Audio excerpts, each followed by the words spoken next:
देश में इमरजेंसी का विरोध के नाम पर एक शब्द बोलने वाला विपक्ष में कोई नहीं था।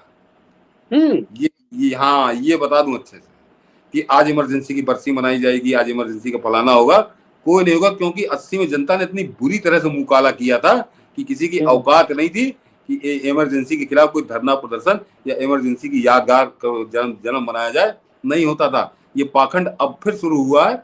ये पहले जब इंदिरा गांधी जिंदा थी नहीं हुआ। और एक और बात बता दूं मनीष, मैं आज कुछ कल दूसरी तरह से खोल रहा हूं कि इंदिरा गांधी ने अपने जीवन में, यानी 80 में सत्ता में लौटी तो उस चुनाव में और चुनाव के बाद तो जीती गए थे, इंदिरा गांधी ने इमरजेंसी के लिए कभी माफी नहीं मांगी।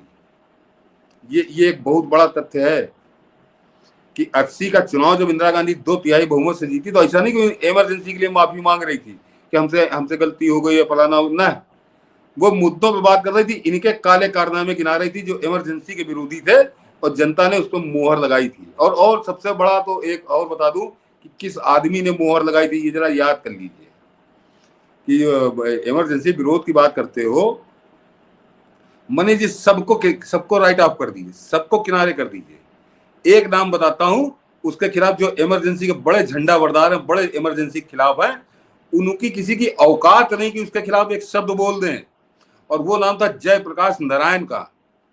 जयप्रकाश नारायण ने इंदिरा गांधी को आशीर्वाद दिया था कि जाओ पुनः सत्ता में वापस आओ।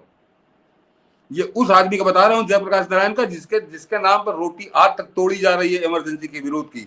और इंदिरा गांधी उनके घर गई थी और इंदिरा गांधी को कार में बैठाने हुआ थे कि जाओ पुनः सत्ता में आओ। क्यों? क्योंकि वो ऊब गए थे, उनकी समझ में आया था कि हम जालसाजों के चक्कर में फंस गए, हम ठगों के चक्कर में फंस गए, हम कैसे आदमियों के चक्कर में फंस गए हैं, उनसे 1000 गुना बेहतर इंदिरा गांधी है। ये था इंदिरा गांधी का सच। बिल्कुल। और इसीलिए आज इंदिरा जी के सच को इसीलिए समझने की जरूरत है कि जब ये मिलॉर्ड कश्मीर में तुरंत 3 महीने के अंदर, जिस तरह से कहा था ना इंदिरा गांधी ने कि 3 घंटा है मिस्टर रॉय, और समाज देखिए 2 घंटे 25 मिनट के अंदर में रॉय ने कहा जी मुझे चीफ जस्टिस बना दीजिए, और वो बना चीफ जस्टिस। उससे 4 सीनियर जज रिटायर कर दिए गए क्योंकि उन सब ने इंदिरा के खिलाफ फैसले दिए थे।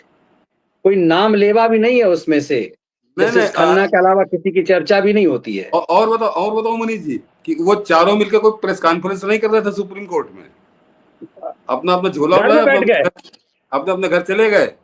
क्यों?